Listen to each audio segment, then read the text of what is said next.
মাননীয় মুখ্যমন্ত্রী অবশ্যই বলেছেন জনসাধারণের সঙ্গে থাকতে। অবশ্যই আছেন। এই মুহূর্তে পুরীর জগন্নাথ মন্দির কিন্তু উদ্বোধন হয়ে গেছে। আজ আছি বীরভূমের বোলপুরের অনুব্রত মণ্ডল আছেন তো অবশ্যই, কিন্তু তার মধ্যেও আছেন সুদীপ্তবাবু আমাদের সঙ্গে। সুদীপ্ত ঘোষ, বোলপুরের কতটা উন্নয়ন হয়েছে পৌরসভায়, আমরা সরাসরি সুদীপ্তদার কাছে যাব, কিন্তু তার আগে শুভ নববর্ষের অবশ্যই আমাদের পরিবারের পক্ষ থেকে ওনাকে শুভেচ্ছা এবং শুভ অক্ষয় তৃতীয়ার শুভেচ্ছা একটু জানিয়ে নিন। অবশ্যই আমারও বীরভূম ডিস্ট্রিক্ট তৃণমূল কংগ্রেস তরফ থেকে, পরিবারের তরফ থেকে তোমাদের নিউজ বাংলাকে অসংখ্য ধন্যবাদ জানাচ্ছি এবং আগামী বছর, এই বছর যাতে ভালো কাটে, সবাই যাতে সুস্থ থাকে, সুস্থ সবলভাবে বাঁচতে পারে এই কামনা করি। ঈশ্বর আল্লাহ যেই বলুন না কেন, গড যেই বলুন না কেন, সবার কাছে প্রার্থনা করি সবাই যেন সুস্থ শরীর থাকে, নীরোগ থাকে। দাদা, আমার প্রথম প্রশ্নই একটাই থাকবে, সাংগঠনিক দিক থেকে কতটা এগিয়ে এখন বলবো? সাংগঠনিক দিক ধরুন, এটা তো আজকের নয়, সংগঠন তিলে তিলে গড়ে ওঠে, অল্প অল্প করে বিস্তার হয়। তো যেমন আমাদের অনুব্রত মণ্ডল মহাশয় সিপিএমের যে অত্যাচার, সেই অত্যাচারের হাত থেকে বীরভূমবাসীকে উদ্ধার করেছিলেন এবং তার এই সংগঠন এবং তার নেত্রী মমতা ব্যানার্জি আশীর্বাদ তার চলার পথকে অনেকটা সুগম করেছিল। সেই কারণেই আজকে আমরা তার সাজানো বাগানের মধ্যে চাষ করছি। আমরা আজকে 2021-22 এসবগুলো দেখলে হবে না। 2021, 22, 23, 24, আগামী 26 এর সাফল্যের পেছনে কিন্তু যখন আমরা পড়াশুনো করি, ধরুন পড়াশুনো করতে গেলেই বলা হয় ভিতকে মজবুত করতে হবে। তার জন্য প্রাথমিক এডুকেশন, প্রাইমারি এডুকেশন, প্রাথমিক শিক্ষাটা খুব জরুরি। এই কারণেই যে আগামী দিনে চলতে গেলে প্রথম যখন মা বাবার মুখ থেকে আর মায়ের মুখ থেকে আমরা অ আ ক খ বা ABCD শিখেছি প্রাইমারি লেভেলে, অনুব্রত মণ্ডল অনেক কর্মীকে নেতা বানিয়েছেন, অবশ্যই আমাদের মাননীয় মুখ্যমন্ত্রী মমতা ব্যানার্জি আশীর্বাদে। তো সেই সময় থেকে তার যুব কংগ্রেস থেকে, যখন মমতা ব্যানার্জি যুব কংগ্রেস করতেন, তার সমসাময়িক সময়েই অনুব্রত মণ্ডল যুব কংগ্রেসটা করতেন। পরবর্তী ক্ষেত্রে মমতা ব্যানার্জি মন্ত্রী হয়েছেন কংগ্রেস থেকে। তারপরে আমাদের দলটা গঠিত হয়েছে 98 সালের 1 জানুয়ারি।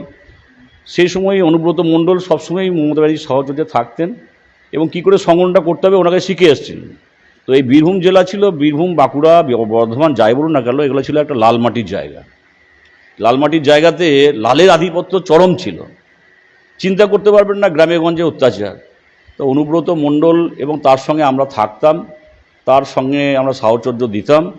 কি কষ্ট করে এই সংগঠনটা, খয়রাসোল বলুন, রাজনগর বলুন, মোহনবাজার বলুন, নানুর বলুন, এই যে জায়গাগুলো রয়েছে, ইলামবাজার বলুন, দুবরাজপুর বলুন, নলহাটি বলুন, রামপুরহাট বলুন, সাঁইথিয়া বলুন, ময়ূরেশ্বর বলুন, লাভপুর বলুন, কি কষ্ট করে সংগঠনগুলো করতে হয়েছে সেটা আপনারা মমতা ব্যানার্জি ভালো করেই জানেন এবং অনুব্রত মণ্ডলের প্রতি তার আশীর্বাদ ছিল এবং সেই সুফল, সেই সাংগঠনিক সুফলটা আজকে আমরা ভোগ করছি।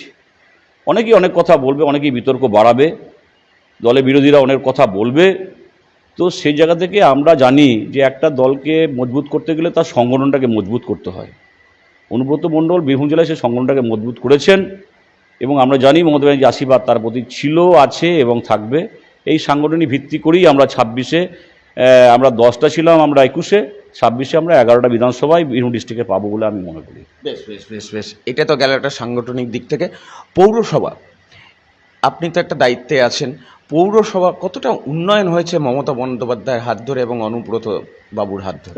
আমরা যেহেতু জেলা জুড়ে রাজনীতিটা করি অনুব্রত মণ্ডলের সাহচর্য থেকে, টিম অনুব্রত মণ্ডল হিসাবে 6টা পৌরসভায় আমাদের দিক থেকে পড়ে। তো নলহাটি বলুন, রামপুরহাট বলুন, দুবরাজপুর বলুন, সাঁইথিয়া বলুন, বোলপুর বলুন, সিউড়ি বলুন, কম বেশি উন্নয়ন যে হয়েছে এ কথা বলার অপেক্ষা রাখে না। তবে এ কথা ঠিক যে মানুষ মধ্যে যদি না পৌঁছাতে পারা যায়, মানুষ যদি বলে উন্নয়নটা হয়েছে, তখন আমরা 10-এ 10 পাবো। আর আমরা যদি জোর গলায় বলে থাকি আমি সব উন্নয়ন করে ফেলেছি, সেটা বলা ঠিক হবে না। কারণ এই প্রতিযোগিতার দিনে নিত্য নৈমিত্তিকভাবে আস্তে আস্তে নানান কাজ এসে পড়ছে। আগে পৌরসভাগুলো কোনো কাজ ছিল না, এখন ওয়ার্ড কমিটি থেকে ধরুন আজকে যে আমাদের বীরভূমের লোকসংখ্যা প্রায় 35 লক্ষ ছাড়িয়েছে, 35 লক্ষ, প্রায় 36 লক্ষ লোক হয়ে গেছে আমাদের বীরভূম ডিস্ট্রিক্টে। তো আধুনিক যে চিন্তাধারা, তার সঙ্গে সঙ্গে মননশীলতা, সৃজনশীলতা যাই বলুন না কেন, লোকের চাহিদা কিন্তু দিনকে দিন বাড়ছে।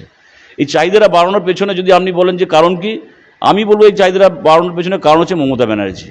এই 82টা প্রকল্প করে দিয়ে মানুষকে তিনি যেভাবে উপকৃত করেছেন, কিন্তু আমাদের কর্মীদের কাজ কিন্তু তিনি অনেক বাড়িয়ে দিয়েছেন।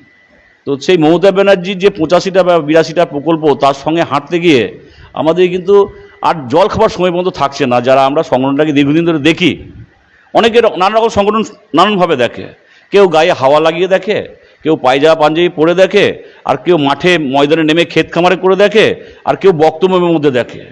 তো বাচনশীল ক্ষমতা আমাদের নেই। আমরা মাঠে ময়দানে নেমে অভাব অনুভূত করি যে কোনগুলো আমাদেরকে এখনও পৌঁছাতে হবে মানুষের কাছে। অনেকাংশে পৌঁছাতে পেরেছি, মমতা ব্যানার্জির সুফল আমরা দিতে পেরেছি।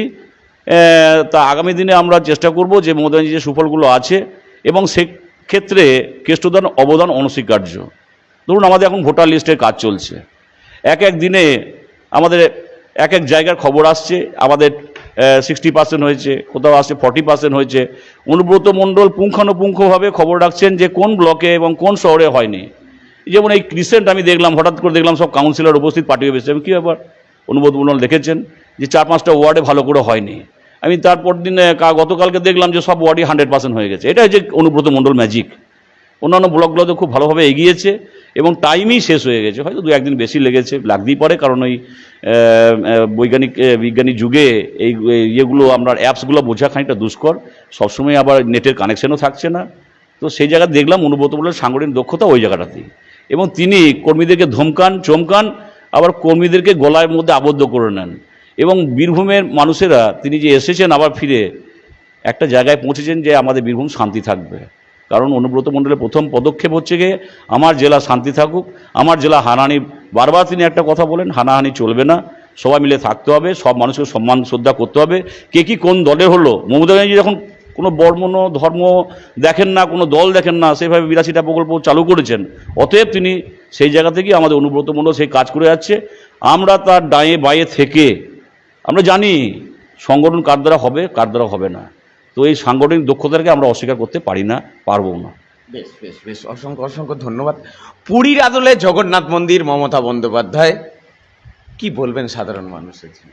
যা বলার তো দিলীপ ঘোষ বলে দিয়েছে, এরপরে বলার অপেক্ষা রাখে?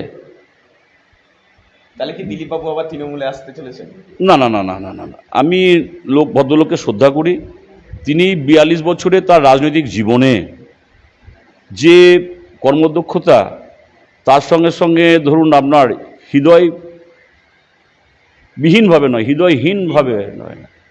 হৃদয়ের সঙ্গে যে কাজগুলো করেছেন ওনার দলের একজন কর্মী হিসাবে, কত ত্যাগ স্বীকার করতে হয়েছে বলুন তো 42 বছরে।